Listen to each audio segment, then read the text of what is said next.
Kembali bersama kami, Mapikor TV. Pada episode pertama, Mapikor TV telah mempublikasikan pengelolaan Pasar Cikampek 1, Kabupaten Karawang yang amburadul pengelolaannya. Oleh karena hal itu, diduga kerugian negara mencapai miliaran rupiah.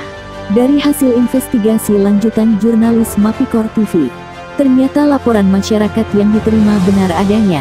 Bahwa sampai dengan berita ini ditayangkan ada dua perusahaan yang masih mengklaim sebagai pengelola resmi Pasar Cikampek 1. Pertama adalah PT ALS yang membangun pasar tersebut, telah mengklaim bahwa PT ALS telah membangun pasar tersebut, dan telah menghabiskan anggaran sebesar 60 miliar rupiah untuk membangun pasar tersebut. Melalui perjanjian BOT antara Pemda Kabupaten Karawang dengan PT ALS. Oleh karena itu, PT ALS merasa berhak sebagai pengelola pasar tersebut. Akan tetapi, keterangan yang diterima Mapikor TV, bahwa untuk membangun pasar tersebut PT ALS tidak memiliki modal. Tahap pertama pembangunan menggunakan setoran uang pedagang yang hendak membeli kios di pasar tersebut. Setelah terhenti cukup lama karena kehabisan anggaran, PT ALS menggandeng BPR dari Jakarta untuk menghimpun dana dari pedagang, dengan perjanjian para pedagang tersebut akan langsung menerima SHGB. Pembangunan pasar kembali macet setelah dana yang dihimpun BPR habis. PT ALS akhirnya menggandeng pihak supplier untuk memasok kebutuhan agar pembangunan pasar tersebut bisa terselesaikan dengan berhutang kepada supplier agar pembangunan Pasar Cikampek 1 tersebut bisa terselesaikan.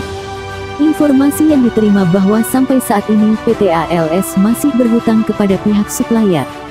Dari hasil keterangan Bupati Karawang, bahwa terkait penyelesaian pengelolaan Pasar Cikampek 1 akan diselesaikan sampai akhir tahun 2019. Akan tetapi sampai saat ini, janji Bupati Karawang belum terlaksanakan. Komunikasinya udah lama sekali. PT ALS menyerahkan kepada PT Selebes. Udah Selebes memberikan kompensasi ganti rugi. Sudah dilakukan ganti rugi? Sudah lama, sudah 2 tahun yang lalu. Jadi targetnya sampai kapan teh? Ini selesai tuntas? Ya akhir tahun ya target saya, ya akhir tahun. Karena kan harus ada prosesnya. Banyak lah, dan juga melibatkan teman-teman BPN ya, bukan hanya kita aja. Dan terkait masalah keamanan, nanti saya akan berkomunikasi dengan Pak Dandramil juga sama Pak Kapolsek untuk mengamankan wilayah sini. Jadi harapan saya, ya kita harus sepaham sepakat lah, kita harus melindungi para pedagang. Jangan mau lah kita dirusak sama orang yang bukan ya, bukan orang sini mau ngacak-ngacak sini, mau bikin propaganda sini, kan gitu loh ya. Jadi menurut saya udahlah, kalau niatnya udah nggak baik, buat apa lah kayak gitu. Ke pemerintah daerah aja melawan terus, kan gitu loh. Kan tujuan kita adalah bagaimana pedagang ini sejahtera, nyaman, mereka berdagang, pembeli juga nyaman, mereka beli di sini, kan gitu loh.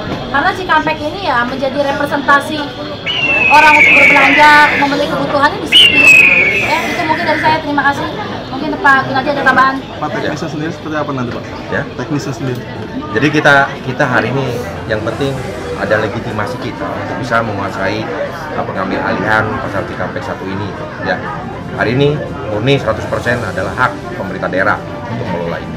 Nah, ini bertahap. Oleh karena itu saya minta kepada para pedagang juga untuk kooperatif, untuk sabar. Karena prosesnya cukup menumpuk banyak masalah di sini, parkir dan sebagainya. Oleh karena itu mulai dari SHGB dulu. Sekarang BPN sedang melakukan pengukuran. Nanti SHGB induk dibuat, nanti baru di splicing masing-masing pedagang. Jika ada pungutan lagi dari pihak ALS sendiri, nanti ya makanya kita akan keras sekarang. Makanya sebulan nggak perlu. Ya. Makanya jangan. Kita akan keras. Apapun pungutan yang dari pihak ALS itu boleh, dari siapapun, kecuali itu atas perintah pemerintah daerah melalui industri pedagang. Dan ada surat edaran. Ya. Jadi harap sabar, semuanya pasti kita bereskan sampai rapi betul, sehingga kenyamanan pedagang ini menjadi jaminan kita untuk kedepannya. Seperti itu. Ya. Kapan Pak Gunadi untuk penempatan keamanan di Pasar Cikampek ini untuk kenyamanan para pedagang mulai kapan Pak kira-kira? Ya sebenarnya keamanan internal yang kita bentuk sudah ada. Karena bagaimanapun juga kita antisipasi. Karena kita tahu lah bagaimana yang dilakukan oleh pihak-pihak tertentu untuk mengganggu terus. Kita keamanan internal kita sudah bentuk. Kita selalu berkoordinasi dengan Ramil, dengan Kapolsek. Bahkan di sini pembina desa dilibatkan terus ya Pak. Pembinsa dilibatkan terus untuk komunikasi. Jadi kita juga tidak bisa melibatkan terus TNI untuk standby di sini kan enggak. Yang penting pedagang dan provokasi itu aja. Ada statement Bu dari Dr. Heni bahwa akan menuntut 150 miliar. Ya udah itu. Silakan. Tanggapan Teteh gimana? Ya nggak apa-apa lah. Udah. Nggak apa-apa ya. Ya, makasih ya. Manusia lah. Nanti nggak apa-apa kalau tuntutan itu ya. Apa ya? Silakan. Itu pemerintah daerah. Kedua adalah PT Celebes yang juga mengklaim bahwa merekalah yang lebih berhak untuk mengelola pasar tersebut karena telah memenangkan hasil lelang pasar tersebut yang dilakukan pemerintah daerah Kabupaten Karawang dengan nilai sebesar 13 miliar lebih. Berdasarkan perjanjian yang dituangkan pada Akta Notaris Teguh Prayitno SHMKN antara PT Celebes dengan Pemda Kabupaten Karawang. Hasil wawancara Mapikor TV dengan narasumber yang mengetahui kronologis pembangunan Pasar Cikampek 1, mengatakan bahwa PT Celebes telah mengeluarkan anggaran sebesar 6 miliar rupiah yang telah disetorkan kepada Pemda Kabupaten Karawang. Sisa dari kesepakatan tersebut akan disetor setelah terbit surat SHGB. Agar lebih jelas terkait kasus Pasar Cikampek 1, Mapikor TV sudah menemui Kepala Dinas Perindustrian dan Perdagangan Kabupaten Karawang Suroto. Berikut ini hasil wawancara Mapikor TV dengan Kadis Perindak Kabupaten Karawang. Jadi gini, berdasarkan catatan di staf, dari yang 6 miliar itu, ya, ke Bu Heni 1,8 miliar, ke PAD 2 miliar. Kemudian ke supplier sisanya uang penggantian itu selama proses itu pemutusan kontrak kan dihitung ya.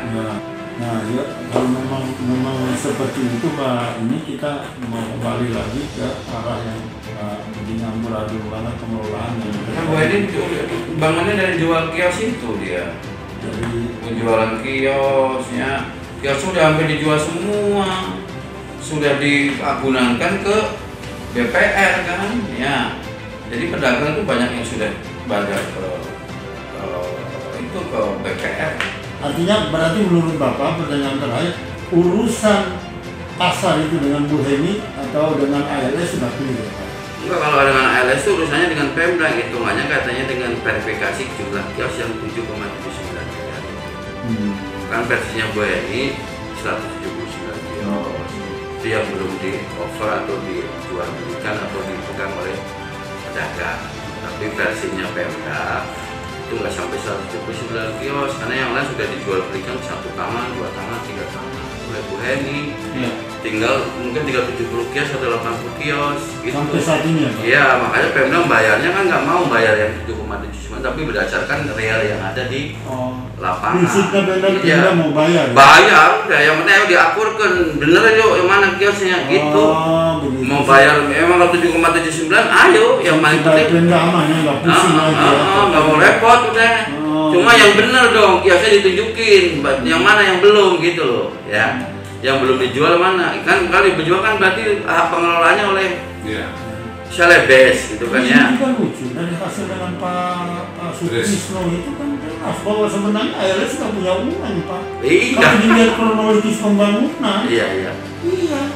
Nah ini hanya yang kami mau combine untuk episode 2 ini. Ya, nanti kita lebih intensif lagi ya. Ya, jatuh. Akibat dari rebutan pengelolaan Pasar Cikampek 1, para pedagang yang ada di pasar tersebut sangat merasa terganggu dan tidak nyaman. Oleh sebab itu, para pedagang berharap agar pemerintah daerah Kabupaten Karawang bertindak tegas menentukan siapa yang berhak untuk mengelola Pasar Cikampek 1 tersebut. Mapikor TV akan terus melakukan investigasi terkait kerugian negara akibat pengelolaan pasar yang amburadul tersebut.